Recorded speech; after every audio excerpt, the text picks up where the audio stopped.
بسم اللہ الرحمن الرحیم۔ مسائل رمضان کے حوالے سے آج ہم چونکہ رمضان المبارک کا آخری عشرہ شروع ہونے والا ہے اور اس میں ایک اہم عبادت اعتکاف کا ہے، تو اس کے متعلق کچھ بات کریں گے۔ سب سے پہلے اعتکاف کا حکم اور اس کی مشروعیت کے متعلق بات کریں گے۔ تو اعتکاف کی مشروعیت یعنی اعتکاف کا ثبوت کتاب اللہ سے بھی ہے، سنت رسول اللہ سے بھی ہے اور اجماع امت سے بھی ہے۔ کتاب اللہ کے اندر اللہ تبارک و تعالی نے ارشاد فرمایا وَعَهِدْنَا إِلَىٰ إِبْرَاهِيمَ وَإِسْمَاعِيلَ أَن طَهِّرَ بَيْتِيَ لِلطَّائِفِينَ وَالْعَاكِفِينَ وَالرُّكَّعِ السُّجُودِ۔ سورہ بقرہ آیت نمبر 125 میں یہ حضرت ابراہیم اور حضرت اسماعیل علیہ السلام کے متعلق اللہ فرماتے ہیں کہ ہم نے ان سے عہد لیا کہ وہ دونوں میرے گھر کو پاک رکھیں گے، طواف کرنے والوں کے لیے اور اعتکاف کرنے والوں کے لیے اور نماز پڑھنے والوں کے لیے۔ اور اسی طرح دوسری آیت ہے سورہ بقرہ آیت نمبر 187 میں فرمایا وَلَا تُبَاشِرُوهُنَّ وَأَنْتُمْ عَاكِفُونَ فِي الْمَسَاجِدِ، کہ تم اپنی عورتوں کے ساتھ، زوجات کے ساتھ مباشرت نہ کرو اس حال میں کہ تم مسجد میں جب اعتکاف میں بیٹھے ہو، تو اس حال میں پھر مباشرت کرنا جائز نہیں ہے، حرام ہے، اور اگر کسی نے کر لیا تو اعتکاف ٹوٹ جائے گا، اور روزے کی حالت میں کیے تو روزہ بھی ٹوٹ جائے گا۔ یہ تو کتاب اللہ سے مشروعیت ہے، اور سنت رسول کے اندر اعتکاف کے متعلق بہت ساری احادیث ہیں، جس میں سے ایک حدیث مبارکہ حضرت عائشہ صدیقہ رضی اللہ تعالی عنہ کی روایت ہیں، فرماتی ہیں کہ ان النبی صلی اللہ علیہ وسلم کان یعتکف العشر الاواخر من رمضان، کہ آپ علیہ الصلوۃ والسلام رمضان المبارک کے آخری عشرے کا اعتکاف فرماتے تھے، حتیٰ یہاں تک کہ توفاہ اللہ، یہاں تک کہ آپ علیہ الصلوۃ والسلام کو دنیا سے اللہ نے اٹھا لیا، اور ثم اعتکف ازواجہ من بعدہ، اور پھر اس کے بعد یعنی آپ علیہ السلام کے بعد آپ کے ازواج مطہرات جو ہے وہ اعتکاف فرماتی تھی۔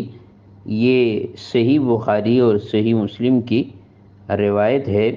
تو اس سے یہ بھی ثابت ہوا کہ آپ علیہ السلام کے ازواج اعتکاف فرماتی تھی۔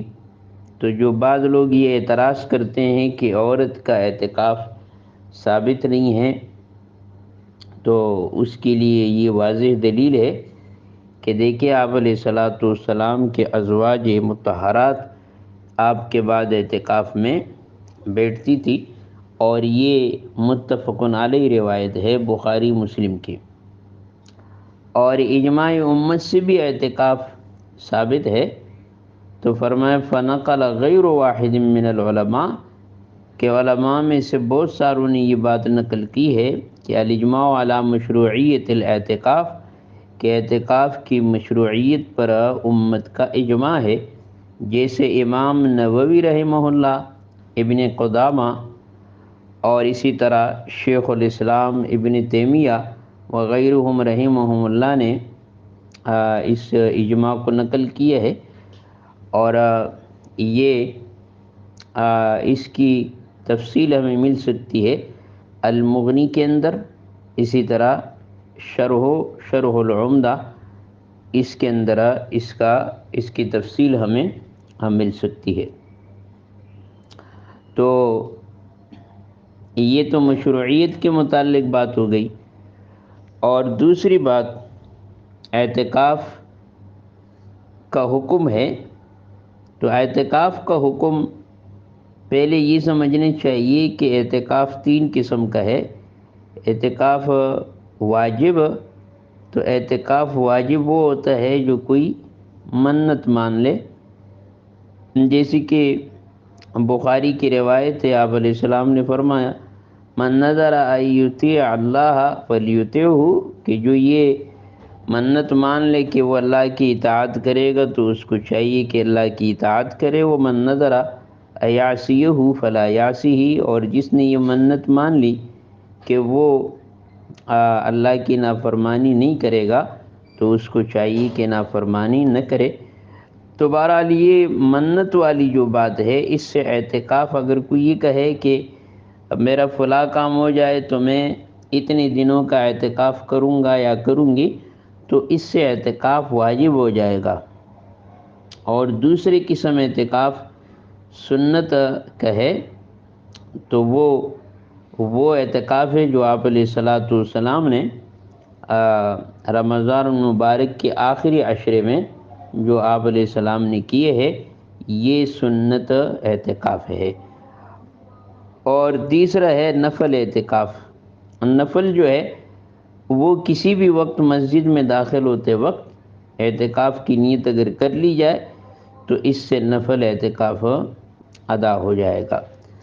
بہرحال جو سنت اعتکاف ہے یہ رمضان المبارک کا آخری عشرہ، جیسے 20ویں رمضان جیسے ختم ہوگا، یعنی جیسے کل کا دن ہے کہ 20واں رمضان جیسے ختم ہوگا اور سورج غروب ہونے کے ساتھ ہی یہ اعتکاف شروع ہو جائے گا، اور عید کی چاند نظر آنے تک یہ اعتکاف برقرار رہے گا۔ تو یہ سنت اعتکاف ہے، اور اس کے لیے روزہ بھی شرط ہے، بغیر روزے کے یہ نہیں ہوگا۔